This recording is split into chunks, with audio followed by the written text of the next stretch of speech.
What is up, everybody? Welcome to Demon Souls! Oh yes, you knew I couldn't leave this one off the list.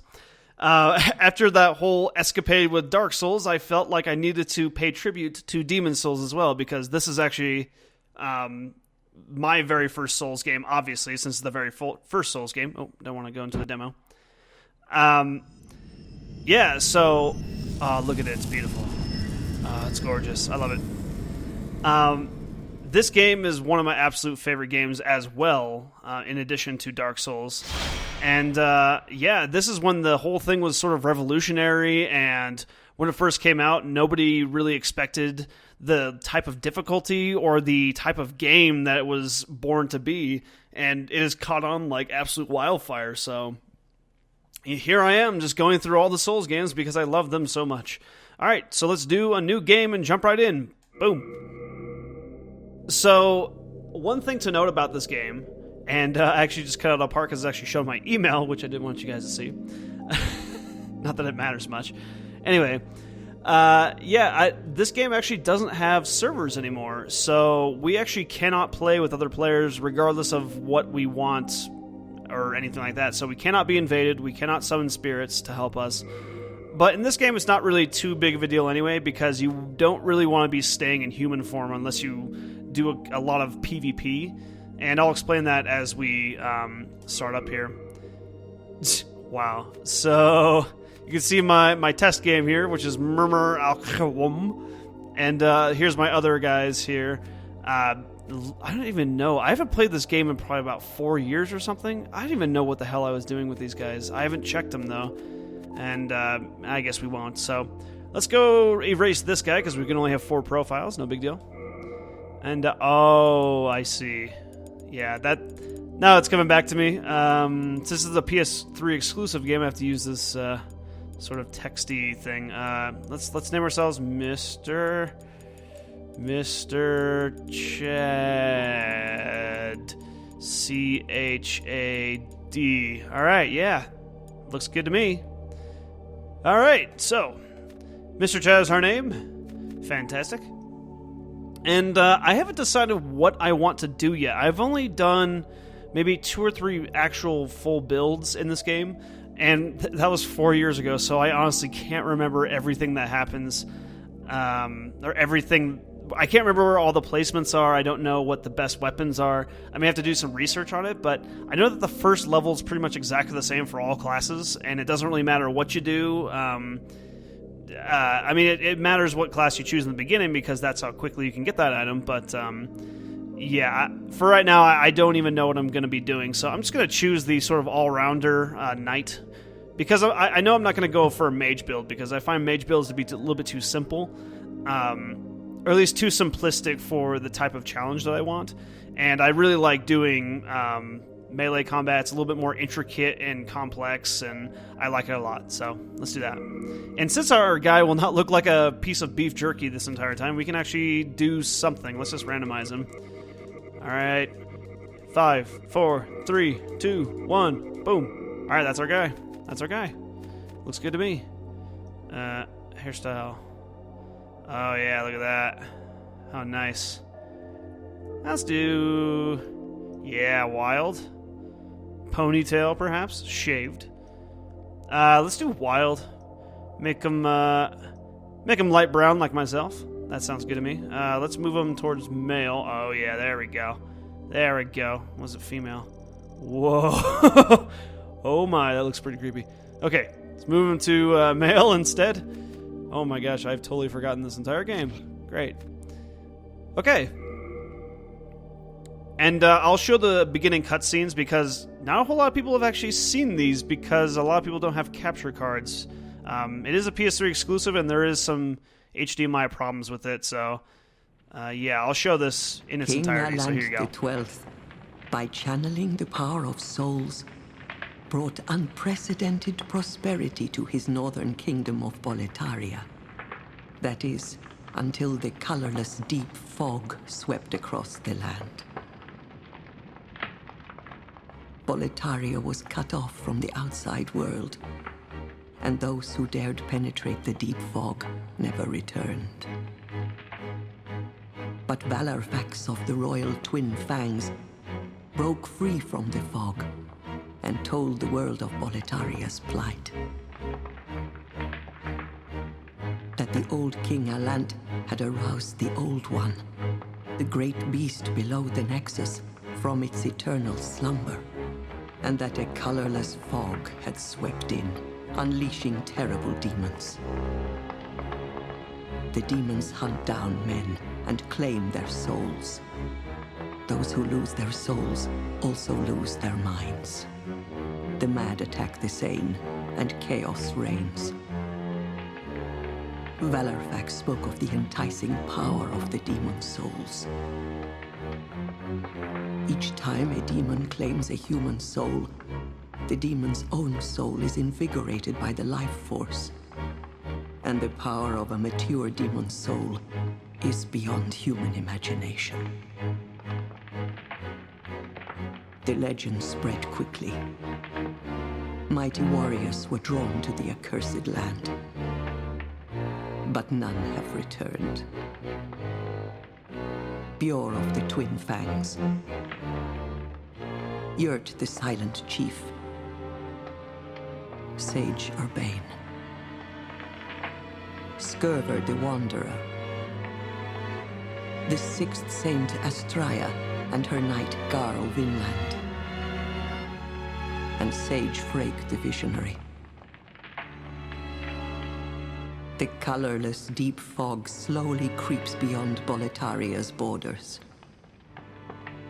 Humankind faces a slow and steady extinction. The deep fog will eventually swallow all lands, near and far. But Boletaria has one final hope. A lone warrior who has braved the baneful fog. Has the land found its savior? Or have the demons found a new slave? Okay, so you guys watched that cutscene, so let's play the tutorial because it makes a lot of sense to show you guys how the game plays and talk about a few things before we actually get into the real game itself. I like that you can actually skip the tutorial. That's really, really nice. In the other Souls games, it became integrated with everything. Okay, and I skipped a cutscene of me just walking into this area. Alright, so welcome to Demon Souls. Oh, fun, fun. Okay, so we start with the Knight class. It's pretty much identical to the other Knight class in the in Demon Souls. First things first, we're going to remove our... I think it's our chest piece? Can we... Okay, can we remove this thing here? Nope. Okay. Ah, there we go. There we go. Wonderful. Alright. Yeah. Slice them up. A couple things I'm going to describe to you, I kind of just have in my head that I've been thinking about. So, number one thing that is different from this game and Dark Souls, and we'll just make a list of these things. Number one, your HP is halved when you die. So, when you're in hollow form, quote-unquote, no longer do you have full health and all that other stuff. You are half health. What am I doing? I'm just failing. Number two, you actually have MP, and you do not have a limited amount of casts. You can see my MP bar right there. And, yeah, so spells just take tiny chunks of your MP bar, depending on, what spell it is, obviously. And it can take more or less, just like a normal RPG. There's actually mana regenerating items, so you could feasibly cast infinitely in this game if you want to. You don't have to ration out your spells for certain spots, and you don't have to ration out your spells for certain bosses, so, it's sort of free range if you want it to be. I should really block. Yeah, there we go. Get some block action. Oh, he actually blocked me. How dare you. Eat it. Eat it. Oh, gosh. Okay, why am I failing? There we go. Okay, when you die, you actually get a soul form damage bonus. So instead of hollow form and human form, there is soul form and human form. Basically the exact same thing, just differences in terms of health and damage dealt. So in exchange for your health, you get more damage. It's good. It's good. the next one. Human form actually grants you it gives you the ability to have full health. That's essentially the perk that you get. And also, I guess, the ability to be invaded or to summon phantoms and whatnot. But that obviously we can't do that, so there's really no point to it. But that's what it would do. Same thing as in Dark Souls. Oh, there's a parry thing. Let's see if we can parry. Oh, that wasn't a parry? Oh, come on, man. Oh, come on, man. Guess I need to go just a tiny second before that. So, as you noticed, I'll actually show you really quick. So my equip burden is actually at 17 of 40. In Dark Souls, this would not work. In Demon Souls, it works fine, because all you need is, oh boy. All you need is 50% equip load, and that works for fast roll. Because in this game, there's only two different types of roll. There's the fast roll, and then there's the fat roll. So, depending on which armor set you have, you can have either one. Same as always, but there's no normal roll. It's just fast or fat. Ooh, how do you like it? Another thing in this game relating to burdens, equip burdens, is that there's actually an item burden. Similar to Skyrim or Oblivion or something like that, you actually do get over-encumbered, which kind of sucks. But I guess it makes sense. I mean, you're a guy who's carrying around hundreds upon hundreds of items in Dark Souls, and in this game, it's trying to lean a little bit more towards realism, which, I mean, yeah, it's realism, quote-unquote, but I guess realism nonetheless. I should really be using my... There we go. There we go. Just eat it. Eat it, eat it, eat it. Attacks are way faster in this game, and that's just after playing it for a little bit. I remember... Oh, by the way, fog gates. Fog gates are still in here. The attacks are way snappier. You actually hold your weapon a lot differently. You kind of hold it at your side like that. So dual wielding, or dual handing is still in the game. At its core, it's still Demon Souls, or Dark Souls. Okay, well... Actually, Dark Souls at its core is Demon Souls. I'm going to get these confused like crazy, and I apologize, but Souls. I'll just get out of the way. And like any Souls game, you actually see a Vanguard demon in the background there, and we're going to try and kill him. Oh, yes. But the difference between this Vanguard demon and the one in Dark Souls is that this one actually can kill you in one shot. And you actually see the spirits around there. Those are actually the NPCs. That's actually like they're just generated by the game itself to kind of show you that other people might be fighting it. I don't know. It's supposed to show you that kind of aspect of it, but they actually don't exist. Those aren't real people. And they will always show up regardless of whether you're online or not. Oh boy. Oh boy. Okay. Yeah. That was a fail. That's okay, because you actually are supposed to die there. The guy is actually not too difficult, but whatever. If you win, you actually get kind of an advance in souls, which is great. You can level up a little bit faster for about, I think, like, it gives you about 2 or 3 soul levels worth of souls. Not too bad, but they're not necessary whatsoever. Soul of the lost withdrawn from its vessel. Let strength be granted so the world might be mended. Soul of the lost withdrawn from its vessel. Let strength be granted so the world might be mended. So the world might be mended.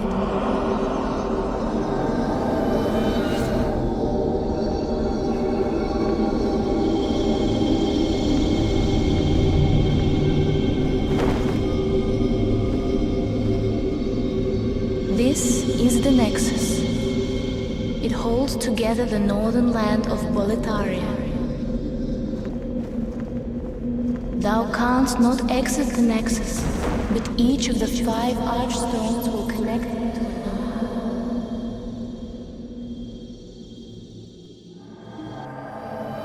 Okay, and you guys saw that little cutscene there with probably my original guy because I didn't feel like seeing it again with my knight. And the reason for that is that I actually muted my mic on the first playthrough and I messed up, so I apologize. So you're going to see a royal sometimes in the cutscenes. Okay, yes. So, since you have equip burdens, you actually can store your stuff in here finally. So, it's actually a useful thing to have the bottomless box that was in Dark Souls. That was more for just item sorting and whatnot, so you didn't have to scroll through a million different things. This one is actually used for something, so you want to store all the items that you're not using in there. Well, you slipped through the fissure too, did you? You came for demons. And this guy kind of acts like that one guy who's in Firelink Shrine, who's depressed and upset that he can't seem to get back his humanity or whatever. And yeah, it kind of makes fun of you. One of the archstones. Now go. That is why you came, is it not? To this accursed Boletaria. Alright, I don't know if we're on number 6 or number 7, but here we go. Next half of this list. The levels are actually in sections. You cannot actually go free roaming if you want to. You have to go in sections, as in 1-1, 1-2, 1-3, 1-4, etc. So this one right here is 1-1, Boletarian Palace, and we actually have to go here. So we'll go here. In order to level, number 8, in order to level, you have to actually beat the first boss. And that's pretty freaking hardcore, because it basically tells you that in order to do anything in this game, you actually have to be good enough to beat the very first boss with no levels, just the very basic soul level. And that may sound pretty daunting, and it is for a first-time player, but for an experienced player, it's actually not so bad because you just got to take your time. I guess I'll show you guys this cutscene as well. And you'll meet another familiar face.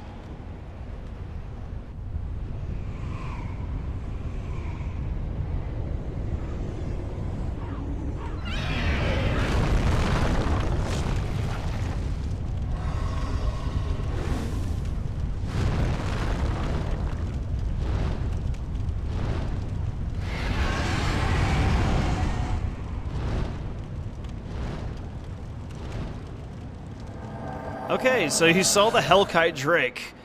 He is actually not named that in this. I believe he's just the red dragon. I don't actually remember what the name is, but it's essentially the exact same thing. They flame bridges, instant death if you get hit, etc., etc. It's almost the exact same game because, I mean, even I'm starting in a castle, or starting in like a castle, abandoned castle. Get out of here. And you'll start to notice a lot of trends. And another thing I want to talk about is that this gate right here is actually not open, but you can see, if I go up here, there's actually a ton of items over there, and the only way to get in there is through this gate here. There's actually a mechanic in this game that is called the tendency mechanic, and tendency is... It's split up into two different things. So it can be your personal tendency, or it can be the world's tendency.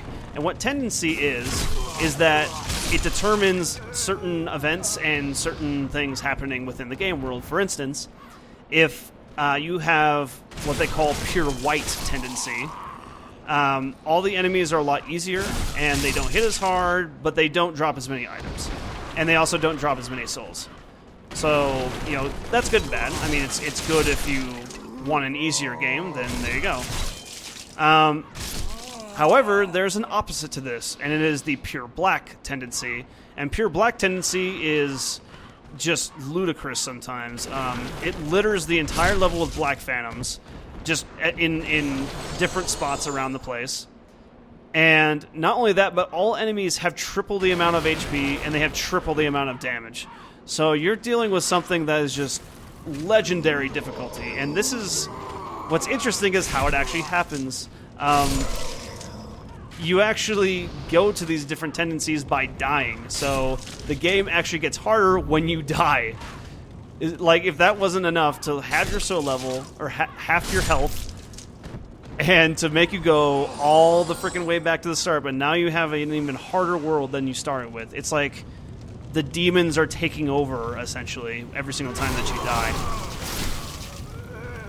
But there's a caveat to this, and that is you can only change your soul tendency through certain things. So you can get pure white tendency by killing black phantoms, and like black phantoms in terms of like NPC dark phantoms or black phantoms, as well as killing bosses. So killing bosses will move the tendency up by an amount. And to go to pure black tendency, you need to either, I think it's, what is it? I can't remember exactly what it is. The one thing I do know is that you can go to pure black tendency by dying in human form. And that is just sadistic, because it's like, yeah, you can have your full health back, but if you die in human form, you get a much, much harder world. I've had a buddy who has actually screwed himself really bad in one of the levels where he literally couldn't beat it because he kept reviving the human to have full health, and he kept dying and dying and dying, and then all of a sudden he's in pure black tendency, and he just cannot defeat any of the black phantoms or anything at all because everything is just so goddamn hard. So be very careful of reviving the human in this game. It's almost entirely pointless. Like literally, it's almost entirely. I can't even think of something like right now. I can't think of a reason why you would want to. At least, I mean, right now anyway, because it's pretty much entirely worthless now. Yeah, I can't think of anything. So, oh shit. If you didn't think that the game was hard enough, and it does get pretty damn hard sometimes, there's always a way to switch that. Oh, and I forgot to mention, the tendency of the world actually affects your maximum health. So if you're in pure white tendency, you actually have more health, and if you have pure black, you have less. In soul form, I mean. So, this game is pretty much the most unforgiving thing you can possibly have, but it's not too difficult in terms of, like, what the game actually does. Oh, by the way, this probably looks familiar, this boulder. Yeah, it's the same. It's probably the same exact boulder and the same exact texture from Dark Souls. There's an interesting story behind this, but I'll explain in just a second here. But yeah, so for tendencies, make sure you are never in human form. If you are new to this game, or you're going to try it after watching this, make absolute freaking sure that you are not in human form. Otherwise, you are going to get screwed the hell up. It is not going to be fun. And you're just going to be beating yourself up trying to kill these insanely difficult enemies. And it's just not worth it. Just try and keep it in white tendency or something equivalent. Because if you don't, then you're going to be fucked. Now, there are reasons for changing it to pure white and pure black. One of which I showed just before, that gate. So the gate will actually only open for pure black or pure white tendency. Once you have either of those, you can actually go in there and fight guys, and it would be fantastic. And get all that extra loot and stuff, but you have to kill bosses and kill phantoms and all that other stuff to get it. By the way, beginner's trap right here. Do not go to this area unless you want to die a horrible death. Whereas in Dark Souls, there are several beginner's traps. New Londo and the Graveyard, / the Catacombs. This one only has one, and it's that one right there. If you try and engage that red phantom, you're not going to have a good day. He is really, really goddamn hard. Oh, shit. Come on, I got this. Okay, I'm just going to... Oh, guess I'm not going to backstab you. I will. Yay! Yeah, you're going to have a really, really bad day. Because he has a spear, and he actually charges you, and it is actually unblockable. Not that it's not blockable, but the fact that he hits your shield so many times, it immediately breaks your guard, and you can't do anything about it.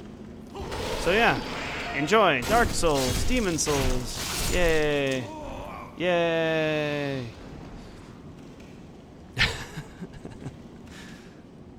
And Oh, I forgot to mention, and this will be the last of the list, or the second to last. I have 2 more things. One of the last things is you can actually get character tendency as pure white or pure black, and that is for beating bosses, etc. for pure white, and pure black is for invading people's games and acting like an evil bastard and killing NPCs, like friendly NPCs, etc. And you're screwed. I'm sorry, man. Oh, he's not screwed. Oh. There's also some implications for like pure white tendency and pure black tendency for like PvP. So if you're invading a game that is pure white, then you're gonna have less HP because it affects black phantoms, right? So the whiter that the tendency is, the better the host is gonna be, or the higher the host advantage is gonna be. In addition to the already the other advantages that they get, like connection speed and whatnot. Oh, I can't see anything. Which I'm actually, like, to break off topic, I'm actually really glad that Dark Souls 2 uses a dedicated server thing. Or not dedicated server, but, like, it's actually using servers from all over the world as opposed to setting up peer-to-peer connections, which is far more unstable and it causes the laggy backstabs and all the other stuff. So it's actually, you're connecting to a server that is somewhere, and that's how people fight, which is cool. And welcome to the very most important ring you can possibly get, the Cling Ring. And the Cling Ring actually gives you more HP and soul form. It is an absolute necessity. If you don't have this ring, you are going to get so screwed up. Because enemies do a lot of damage until you get more endurance. Or not endurance, but vitality. And this Cling Ring will help you stay alive much, much longer. And also, that was a shortcut, which leads me to the very last thing on our list. There are absolutely no checkpoints. There are no checkpoints in this entire level. In any level. In any level, you will not find anything that is related to a checkpoint. Not like a bonfire, no, like, oh, yeah, you can save here. No, there is absolutely nothing. If you die, you go all the way back. All the way back. So you could be doing amazingly and then just screw up on one enemy like an hour into a level, and you can go all the way back. It is very frustrating to start, I'll tell you that. If you don't know what you're up against, it's super, super frustrating. Just know that everyone has been there, and it's not just you. It's a thing you just have to go through and get used to. But what's nice is that there's actually shortcuts all over the levels. Most of the time, there's actually a shortcut to do something. Oh. This is Ostrava. He will help us in the game. He actually will give us a very important thing near the end. Or not a very important thing, but a nice item at the end of his quest. He's kind of like Sigmar of Katarina, but not as depressing. Depressing as in, like, Sigmar actually ends up going hollow because you stole his purpose entirely? Yeah. Alright, so let's kill this dude here. Ah, that was kind of weird. I actually got hit and I parried at the same time. Parrying is a lot quicker in this game. You have to time it just right. I know that's the same thing in Dark Souls, but, you know, it's definitely not as difficult in Dark Souls, for me anyway. Because everything is very slow and calculated, right? But in this game, everything's very snappy and new, and yeah, they didn't really nail down the gameplay yet, so you have just, like, these cool... oh, by the way, Ostrava fights with you. He just sort of wanders the level and starts fighting things, which is kind of cool. Another interesting thing that I miss from Dark Souls is that there's actually people trying to help you out, even if you're not summoning to their game, or summoning them to your game. So that concludes my list of things that are different. There are actually many other things that are different, but for right now, this is the main thing. A lot of the mechanics are exactly identical, so yeah. Alright, so now that I've gotten all that crap out of the way, let's just beat this frickin' level. How does that sound? That sounds good. And I highly recommend that you guys try this game if you have not already. I mean, maybe it's too late and you just want to play Dark Souls 2, but it's nice to see where this game actually came from, or where the Dark Souls series spawned from. Oh, I forgot to mention that too. The reason why this game was made in the first place was because this game actually is exclusive to the PS3, and From Software did not like that. And they're like, okay, so we need more sales. What do we do? Well, we can make an entirely different game, or entirely different story, with the exact same mechanics, and call it good. And there you go. There's Dark Souls in a nutshell. Whether or not that is 100% true, I can't say for sure, but I'm fairly sure that that's what the conversation went down. Because why would they make an entirely different world with entirely different characters and all this other stuff, if not just for like the exclusivity thing? It just makes the most logical sense to me. At least that's from the reports, that seems to be the most logical to me. And obviously Dark Souls is a much, much better game. Well, debatably, it's a much better game. But I find it to be much more polished and just overall a whole much better of an experience, because it actually feels more seamless. It's not all chopped up into these different levels and whatnot. Oh, I have boards in my way. Yeah. I guess that's another interesting thing, is that you can actually get hit and parry at the same time. So that you definitely can't do that in Dark Souls. It kind of counts as like a small block. Oh boy. Oh, I don't want to fall. And of course he doesn't take any damage. I'm gonna have to go down there and smack him up. I don't know which build I want to go with yet. Most people I know, if not all of my friends, have never played this game before. And that just totally surprises me, because this is one of the best games I've played in the modern era, the modern generation.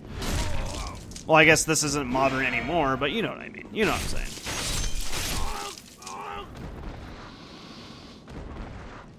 And Dark Souls 2 will, serve as the swan song for PS3, essentially.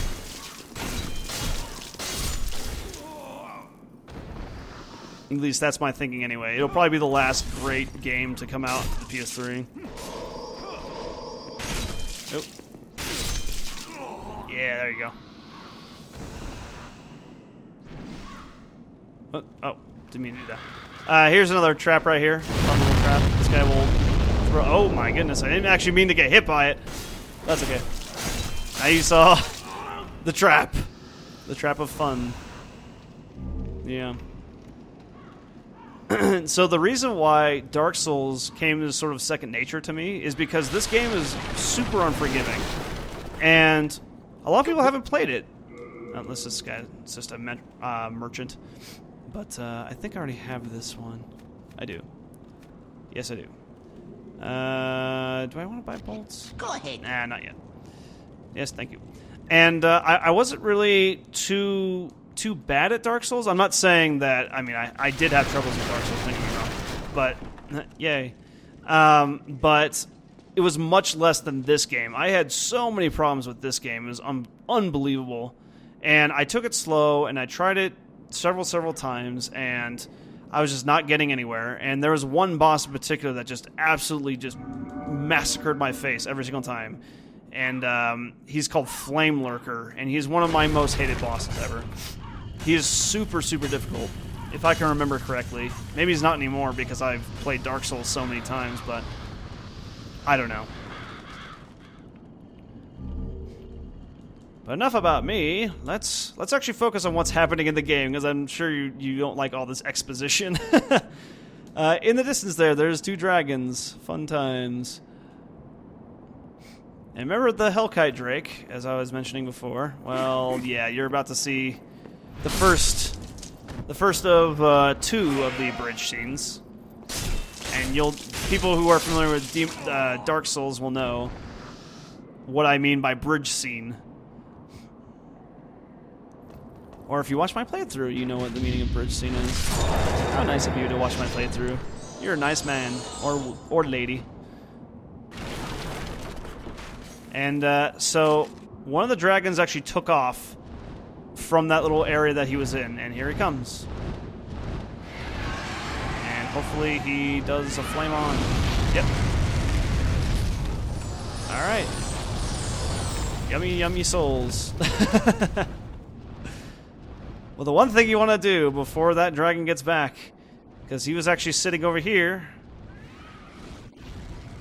is you want to grab two things. One of them is this full moon grass, which is awesome because it's a full heal, or nearly a full heal, and the purple flame shield, and then run the frick away, because he's coming right back.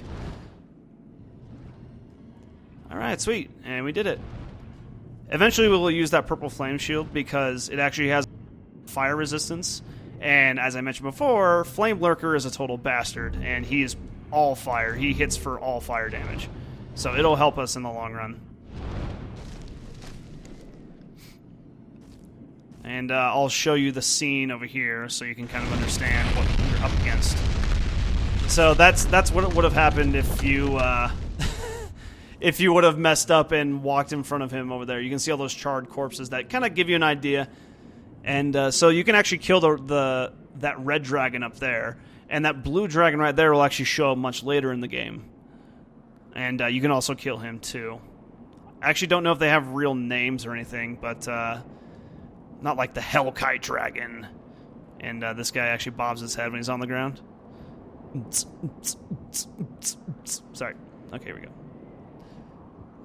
Oh, one other thing I noticed that's interesting is that there's actually no footsteps when you when you're in soul form. Oh, I gotta get over here before the damn dragon gets here. Yeah, there we go. Okay, flame on, dragon. Flame on. Flame on. Ah, he didn't flame on. And everyone just sort of stopped paying attention to me. Notice me.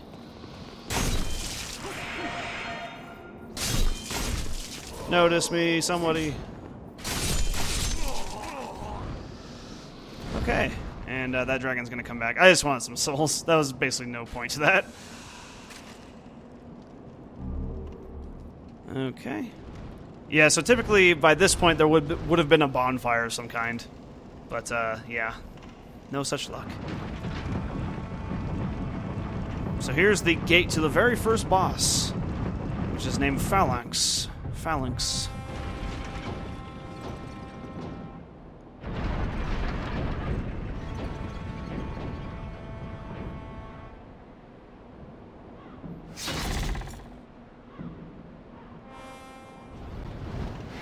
Alright.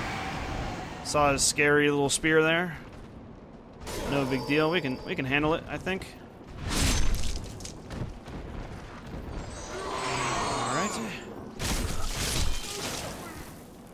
Now, obviously the story is different from Dark Souls. In this game, it relies along the colorless fog that has overtaken everything because a king wanted power and ended up fucking over the entire kingdom because of it. Obviously in Dark Souls, the themes are much more sinister, and it kind of gets to the point of like what is being human, what is being hollow. You know, a lot of deep themes are touched upon in Dark Souls. This one is more like, okay, there's a king, things are bad and stuff happens. Oh well, okay, go kill the guy, please, thanks. And that's pretty much the extent of it. I mean, yeah, there's more here and there, but it's more in the subtext, just like Dark Souls. There's just stuff you gotta look for in order for it to make any sense. You know, with Dark Souls, you go to a land that's been abandoned by the gods, and it's in total, utter ruin. And here, it's sort of the same way, but obviously it's in different circumstances. Not as interesting circumstances, I want to say. Oh, and I'm getting spears thrown at my face. Haha. Whoa. Get out of here. There we go. So you can only hit these guys from the back because they have little shield faces. They're adorable. Doot. Okay. We are getting close to the very first boss and the end of this first segment. Oh, didn't mean to push him. No. Okay. Oh, don't make me fall. Did he die? He did die. Excellent. Alright. Slice him up. Now, these guys are actually insanely weak to fire. So, if you have any fire bombs or turpentine, these guys die fast. Super fast.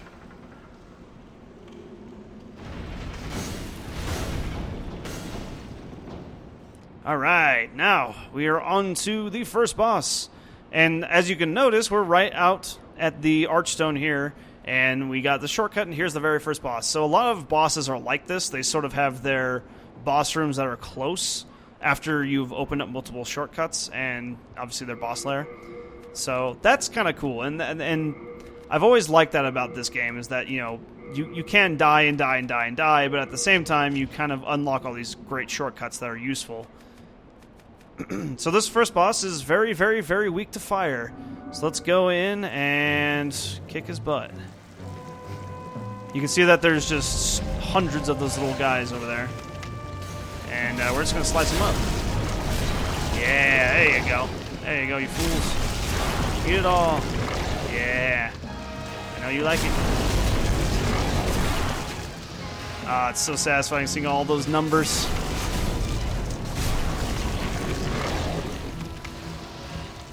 Yeah, if you didn't know this guy was weak to fire, then you'll basically be spending like an hour trying to kill all these guys.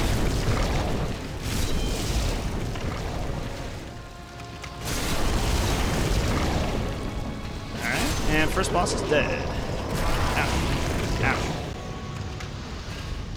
Cool. Alright, that wasn't too hard. And I revived. Hooray! Oh yeah, I forgot to mention, when you beat a boss, was this number 13, 12, something? When you beat a boss, you revive back to human. And that can prove to be a problem, but I'll show you how to alleviate that in the next episode, because we have won. And we have gone so far over time, it doesn't even matter, because you know what? I wanted to show this game, and now I have. So let us continue our journey in the next one. Alright guys, talk to you later. See ya.